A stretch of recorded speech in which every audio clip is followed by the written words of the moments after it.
Welcome students. So today we are going to start with the concept of basics. तो जो chapter अपना चल रहा था बेसिक कंसेप्ट्स ऑफ केमिस्ट्री उसी को ही मैं कंटिन्यू कर रहा हूँ. तो कुछ लेक्चर्स हमने इंट्रोड्यूस किए थे. उसमें सबसे पहले क्या करा था, लॉस करा था ना. लॉस के बाद हमने क्या करा, डाल्टन्स एटॉमिक थ्योरी करी, उसकी लिमिटेशंस कर ली. लिमिटेशंस से हम कहाँ पहुंचे, मॉडर्न एटॉमिक थ्योरी के. मॉडर्न एटॉमिक थ्योरी के बाद लिमिटेशन में एक पॉइंट आया था कि एटम और मॉलिक्यूल में क्लैरिटी नहीं थी. तो विच इज एटम और मॉलिक्यूल, स्मॉलेस्ट पार्टिकल कौन सा है मैटर का. तो इसकी हमें एविडेंस किसने दी थी, एवोगैड्रो. तो एवोगैड्रोस लॉ एक्सप्लेन हुआ, उसकी एप्लीकेशंस एक्सप्लेन होगी. तो after all these things we are moving towards mole concept. तो मोल कंसेप्ट की जो स्टार्ट है बेसिकली वो हमारे पास आएगी from few terms we have to discuss. First is what is atomic mass unit. कुछ मैं terms बोल रहा हूँ, थोड़ा थोड़ा इसको एक्सप्लेन करेंगे. एटॉमिक मास यूनिट क्या चीज है, एक चीज हमें ये पढ़नी है. रिलेटिव एटॉमिक मास क्या चीज है, ये टर्म्स आपको ना आनी चाहिए अच्छी तरह से. ये ऐसा क्वेश्चन नहीं आता इसमें, बट ये बेसिक्स है. तो बेसिक्स के बिना हम मोल कंसेप्ट की तरफ मूव नहीं कर पाएंगे. तो what is atomic mass unit, ये क्या चीज है. व्हाट इज रिलेटिव एटॉमिक मास, ये क्या चीज है. What is gram atomic mass.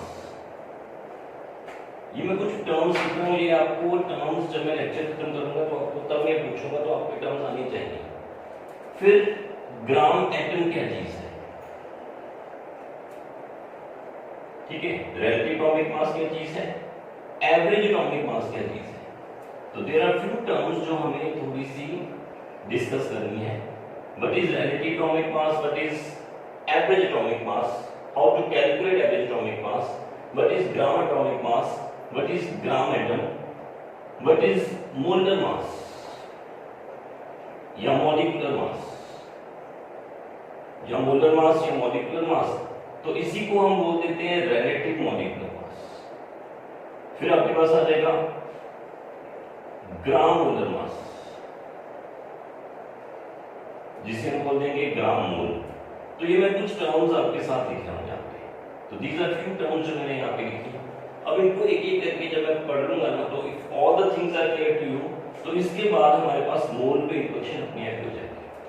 तो मोल की स्टार्ट के लिए सबसे पहले एक कंसेप्ट यूज करते हैं, that is atomic mass unit. तो बेसिक कंसेप्ट ये आता है कि हम डिस्कस किस चीज को कर रहे हैं, हम डिस्कस कर रहे हैं किस चीज को, एटम को.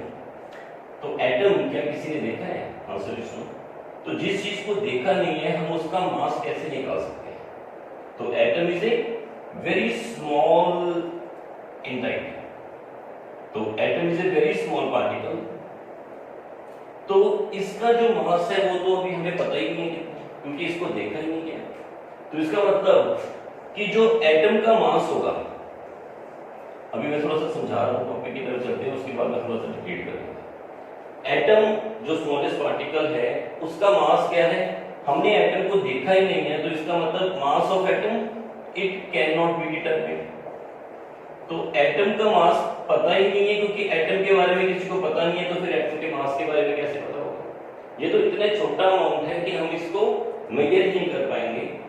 तो क्योंकि हमें एटम के मास के बारे में इंफॉर्मेशन नहीं है, तो इसलिए इट वाज इंट्रोड्यूस्ड कि एटम्स के मासेस को रिलेट करने के लिए एक टर्म डिवाइस की गई कि आप ऐसे करो कि अगर एटम का मास निकालना है तो आप उसे रिलेटिव टर्म में निकालो. रिलेटिव टर्म का मतलब किसी एक एटम के मास को आप एज्यूम करो, उसका कितना मास है उसको एक स्टैंडर्ड ले लो.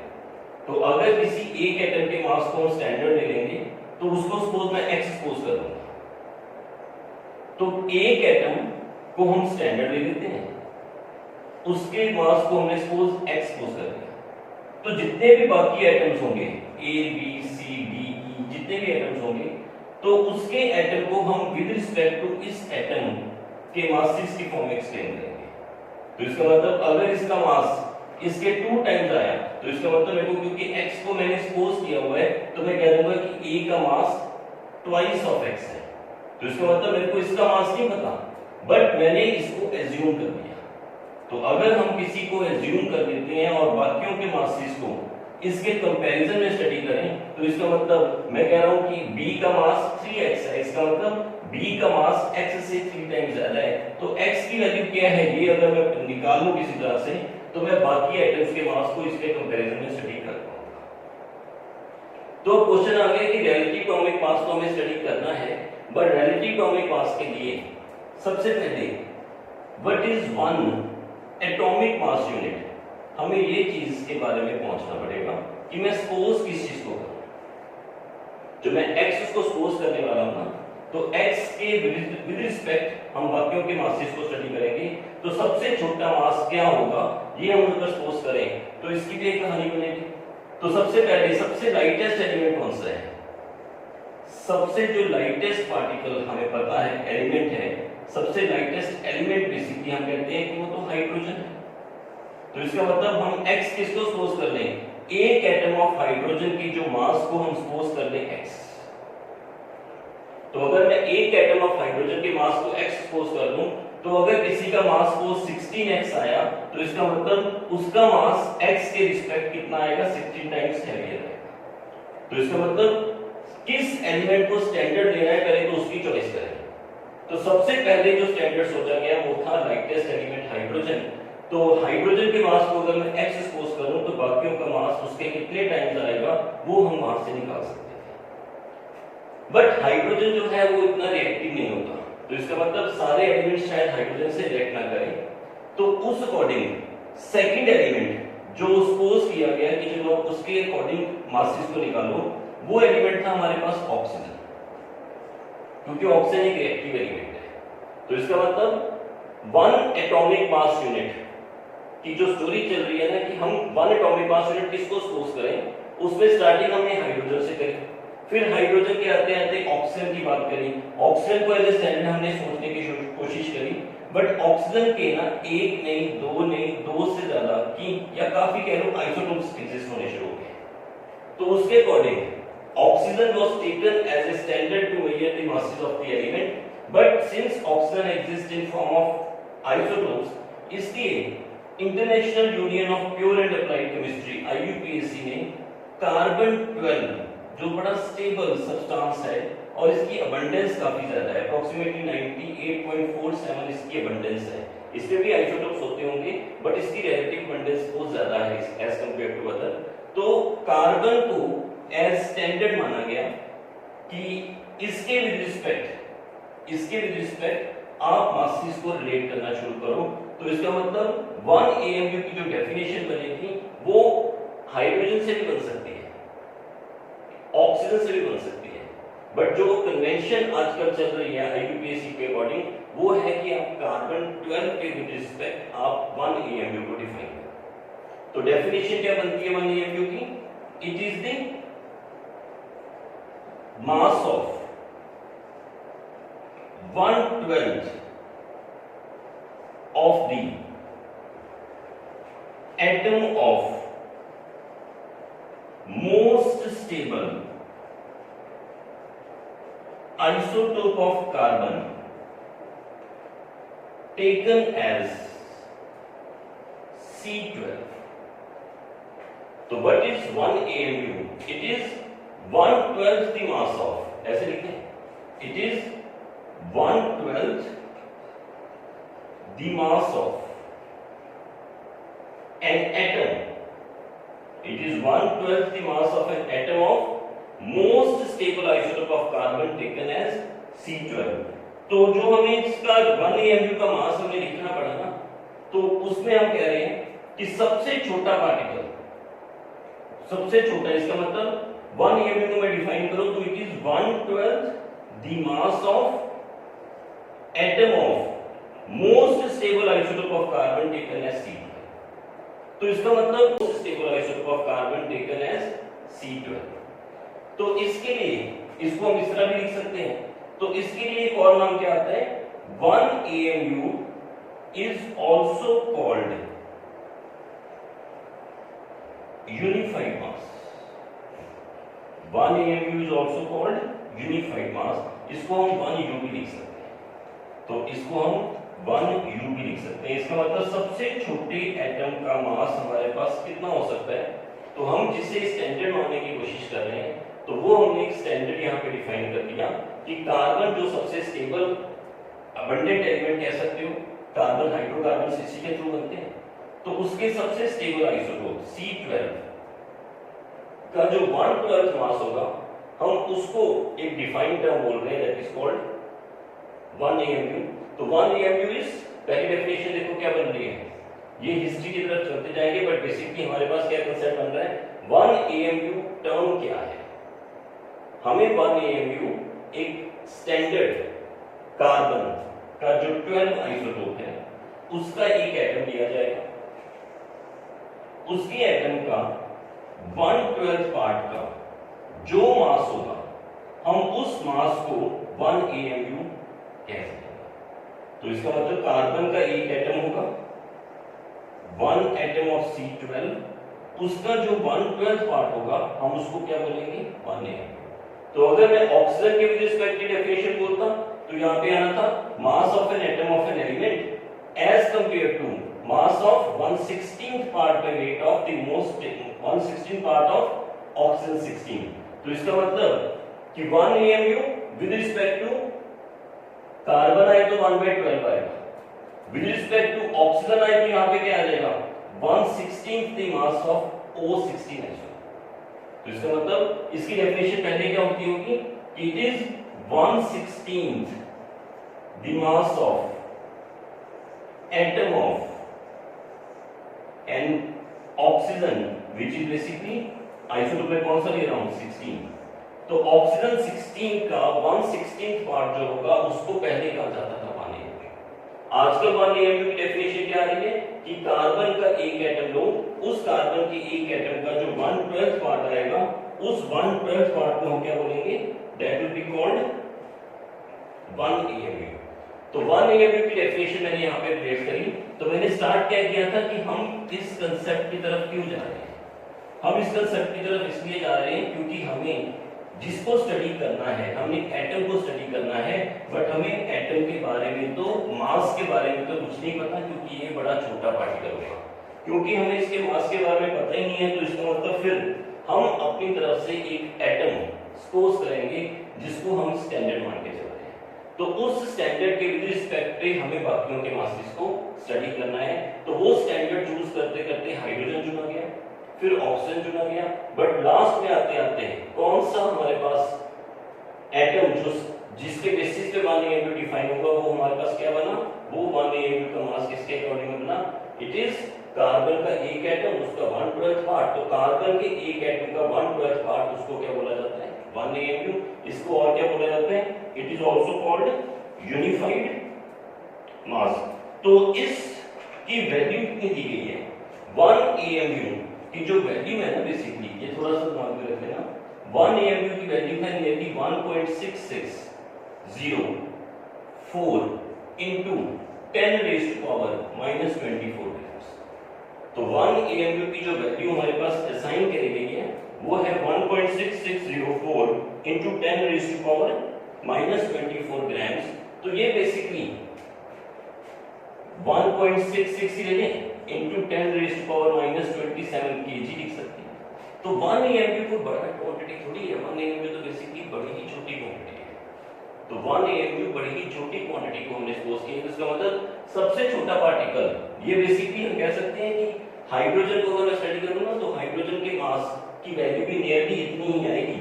तो हाइड्रोजन का मास बेसिकली कितना होता है, जो हाइड्रोजन एटम का मास है ना, mass of atom of hydrogen वो भी इससे थोड़ा सा ही ज्यादा होगा, 1.67 क्या लेता हूं चलो into 10 raised to power -24 grams।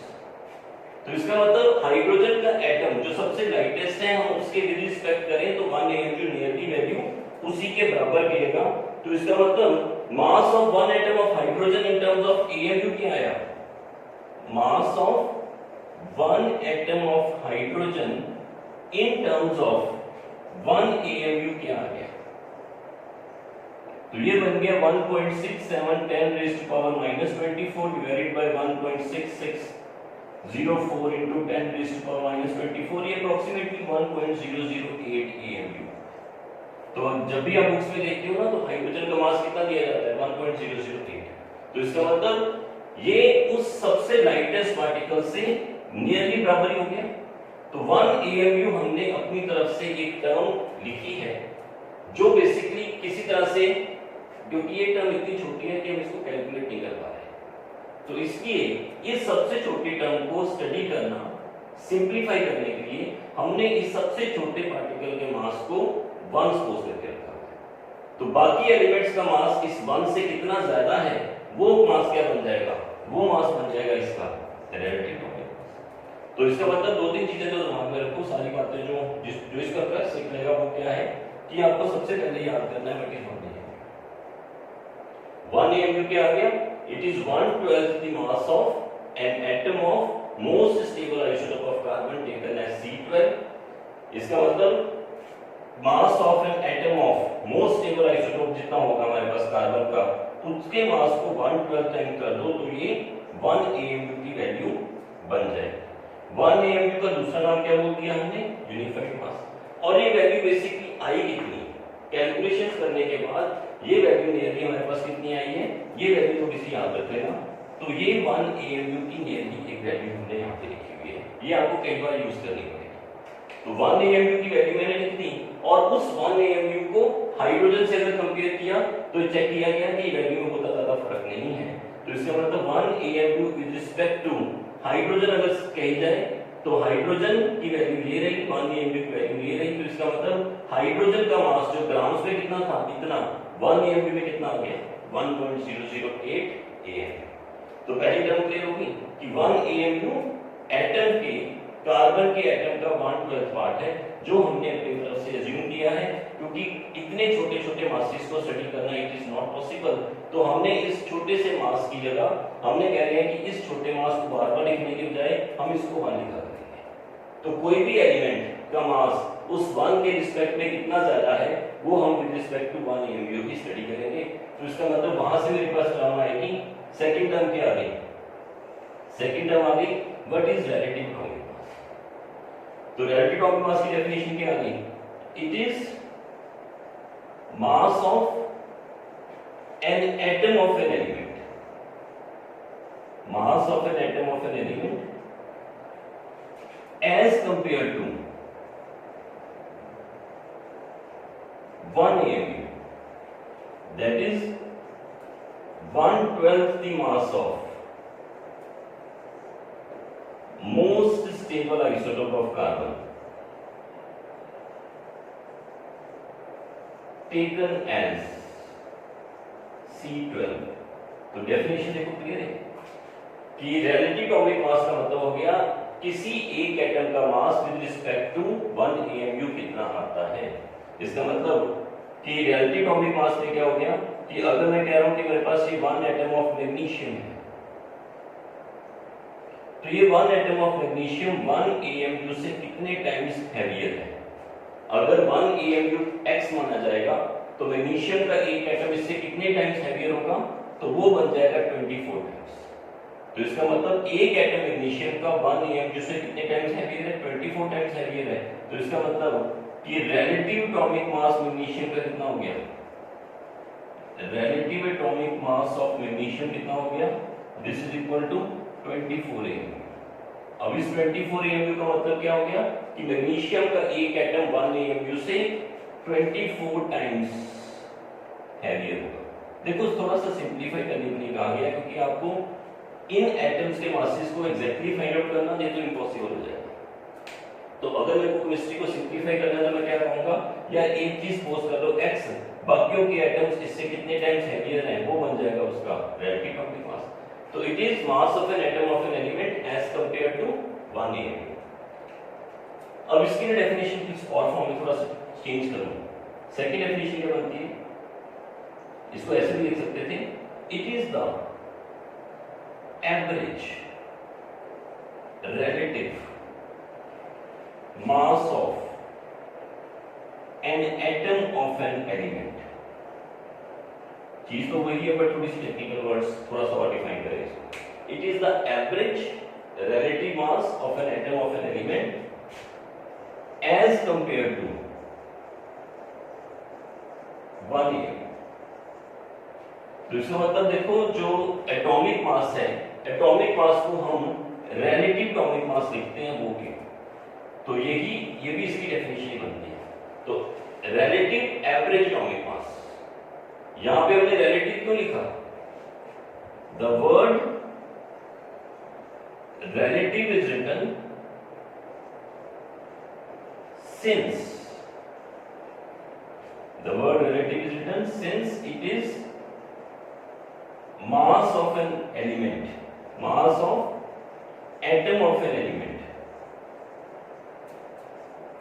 with respect to 1 am। ये relative क्यों है, क्योंकि ये इसका एक्चुअल मास थोड़ी है, ये तो उससे इतने टाइम ज्यादा है। तो इसको रिलेटिव क्यों लिखा गया, क्योंकि एटॉमिक मास को रिलेटिव लिखना जरूरी होता है। एटॉमिक मास को रिलेटिव लिखना जरूरी है, क्यों, क्योंकि वो उसका अपना मास नहीं है। वो अगर x है तो इसका एटम x से इतने टाइम ज्यादा। तो अगर मैं किसी से कंपैरिजन करूं ना किसी की, तो मेरे पास वर्ड रिलेटिव लिखा जाता है। तो रिलेटिव वर्ड क्यों लिखा गया, क्योंकि ये विद रिस्पेक्ट टू 1 AMU है। अगर 1 AMU x है तब उसका मास इससे 24 टाइम्स या 40 टाइम्स या किसी भी टाइम्स ज्यादा होगा। तो रिलेटिव क्यों लिखा समझ आती है। तो इसने एवरेज क्यों लिखा, द वर्ड एवरेज क्यों लिखा, the word average is used since an element can exist, an element can exist in form of isotopes which have different atomic masses। तो इसका मतलब ये दो तीन चीजें देखो आपको क्लियर होनी चाहिए। ये डेफिनेशन से लिखा रहा हूं थोड़ी सी पहली डेफिनेशन क्या थी, व्हाट इज 1 AMU, पहली डेफिनेशन क्लियर थी। दूसरी डेफिनेशन क्या थी, पहला पॉइंट क्या आपको जो याद करना है, पहला पॉइंट आपको याद करना है कि 1 AMU क्या है। दूसरा पॉइंट आपको क्या याद करना है कि 1 AMU की वैल्यू क्या है। तीसरा एलिमेंट, तीसरी चीज जो आपको याद करनी है कि रिलेटिव एटॉमिक मास की डेफिनेशन क्या है। ये डेफिनेशन है, इट इज द एवरेज, इन दोनों में से ये बेटर डेफिनेशन है। It is the average relative mass of an atom of an element as compared to 1 AMU। 1 AMU का मतलब that is 1/12 the mass of most stable atom of most stable isotope of carbon taken as C12। तो ये definition अगर एक number की कहीं पे आ जाए तो it is the average relative mass of an atom of an element as compared to 1 AMU, that is 1/12 the mass of the most stable isotope of carbon taken as C12। अगर कोई पूछे भाई ये मास इतनी डेफिनेशन में relative और average का मतलब क्या है, सिंपलीफाइड मतलब तो ये है कि अगर इसका मास x है तो इसका मास इससे इतने टाइम ज्यादा, क्योंकि इसका मास इससे इतने टाइम ज्यादा इसलिए वो रिलेटिव लगाएंगे, क्योंकि हमें एक्चुअल थोड़ी मास पता है इसका। अगर इसका मास x की बजाय मैं y कर दूं तो इसका मतलब इसका मास भी चेंज हो जाएगा। तो ये हमने x सपोज कर लिया, इसको मैंने x मान रहा हूं। तो अगर ये मेरे पास x है तो बाकी एटम्स का मास अब इसके रिस्पेक्ट स्टडी होगा, क्योंकि ये मास इसके विद रिस्पेक्ट इतना है इसलिए रिलेटिव है। एक्चुअल मास कितना है वो तो हमें पता नहीं ना, तो एक्चुअल मास तो मैं बाद में आऊंगा उसके ऊपर। तो ये उसका रिलेटिव मास है जो स्टडी करना सौखा लग रहा है, क्योंकि मैं कहूं 24 तो स्टडी करना सौखा है ना। अगर मैं कहूं मैग्नीशियम का मास 24 है, सोडियम का मास कितना है 23 AMU, तो मास सोडियम का 23 AMU का मतलब सोडियम के एक एटम का मास 1 AMU से 23 टाइम्स ज्यादा है। तो इसका मतलब ये 23 याद करना इजी होगा। तो मैं कहूं सोडियम का मास होता कितना है एक्चुअली, तो आप कहोगे सोडियम का मास तो होता है 23 × 1.66 × 10⁻⁻24 ग्राम। जब इसको अगर मैं कहूं सॉल्व करके दो तो वो मास को अगर मैं प्रोडक्ट में लिख दूं तो आपको याद करना कितना सौखा होगा, वो तो याद नहीं कर पाओगे। तो इसका मतलब सोडियम के एक एटम का एक्चुअल मास कितना है 23 × 1 AMU। तो 1 AMU में x मान रहा हूं तो x की वैल्यू पुट कर दो तो आपको ये एक एटम का एक्चुअल मास है सारे प्रोडक्ट टेबल में कहीं कि यार ये मासेस याद करके आओ, कोई भी नहीं याद करेगा। तो हम कहते हैं कि चलो यार इसको ले लो x, अब बताओ कितना है, तो आप कहोगे 23x, x की वैल्यू क्या है 1 AMU, तो इसका मतलब सोडियम का मास कितना है 23x मतलब 23 है। तो एक्चुअल मास ग्राम्स में होता है, रियलिटी मास AMU की फॉर्म में होता है, फर्क यही है। एक्चुअल मास कितना है, जितना नंबर है उसको आप x मतलब AMU से मल्टीप्लाई कर दो, तो 1 AMU से अगर आप मल्टीप्लाई कर दो तो ये एक एटम का एक्चुअल मास आ जाता है, जो बड़ा छोटा है, जिसको याद करना बड़ा मुश्किल है। इसलिए उसको सिंपलीफाई करने के लिए हम इसको 1 AMU से डिवाइड करें तो मेरे पास ये नंबर आएगा 23। तो इसका मतलब डेफिनेशन कैसी होगी, पहली डेफिनेशन क्या थी, what is atomic mass unit. Atomic mass unit क्या था, कार्बन के एक एटम का 1/12 पार्ट जो होगा उसका जो मास आएगा वो 1 AMU है, उसको क्या लिखा गया यूनिफाइड मास। तो उसकी वैल्यू क्या आई, वैल्यू आ गई हमारे पास 1.6604, जिसको मैं 1.66 लिख देता हूं शॉर्ट फॉर्म में, 10⁻⁻24 ग्राम है, केजी में करूं तो 1000 से डिवाइड होगा 27 चला जाएगा। तो अगर हाइड्रोजन का मास देखा जाए तो हाइड्रोजन का मास नियरली हम इतना ही ले लेते हैं, बट थोड़ा सा यहाँ पे डेसिमल्स में फर्क है, 1.67 की फॉर्म में लिया जाए। तो हाइड्रोजन का मास 1 AMU के रिस्पेक्ट पे कितना आ रहा है 1.008। तो किसी एलिमेंट का मास अगर आप निकालना है तो रिलेटिव एटॉमिक मास पे आते हैं। तो रिलेटिव एटॉमिक मास की डेफिनेशन क्या बनी, it is the average relative mass of an atom of an element as compared to 1 AMU। 1 AMU का मतलब कार्बन के एक एटम का 1/12 हिस्सा। तो रिलेटिव वर्ड इसलिए यूज किया गया क्योंकि ये एटम का एक्चुअल मास नहीं है, ये उसका मास है 1 AMU के विद रिस्पेक्ट। एक्चुअल मास कैसे निकालोगे, मैं बता रहा हूं कि 1 AMU की वैल्यू पुट कर दूं तो वो एटम का एक्चुअल मास आ जाएगा। जो याद करना क्या है थोड़ा सा मुश्किल हो जाता है। तो एवरेज क्यों लगाया गया, एवरेज इसलिए लगाया गया क्योंकि हमारे पास एवरेज क्यों लगाया गया, एवरेज इसलिए लगाया गया क्योंकि एक एलिमेंट में तो हमारे पास आइसोटोप्स भी तो होते हैं। तो अगर आइसोटोप्स प्रेजेंट हैं तो इसका मतलब आइसोटोप्स के मासेस तो अलग होंगे, तो इसका मतलब सारे आइसोटोप्स के मासेस को जब हम ऐड कर देंगे तब हमारे पास एक एवरेज हो जाएगा। तो मैंने तीन चीजें लिखी, जो मैंने चीजें मार्क कर रहा हूं ना 1 2 3, आपको ये नोट करनी है बेसिकली। व्हाट इज 1 AMU, ये पहली बात क्लियर होगी। व्हाट इज रिलेटिव एटॉमिक मास, ये 3 नंबर पे आता है इस चीज। 3 नंबर वाली डेफिनेशन जो है वो मार्क रखना। तो इसका मतलब जो चीजें आपको रखनी है दिमाग में वो चीज मैं यहाँ पे देखो ये हो गया। अब इसका आप स्क्रीनशॉट ले लो, तो ये आपके पास जो टर्म्स मैंने बोली है ये आपको यहाँ पे नोट करनी है। फर्स्ट ये चीज आपको पता होनी चाहिए, सेकंड ये चीज पता होनी चाहिए, थर्ड आपको ये चीज पता होनी चाहिए।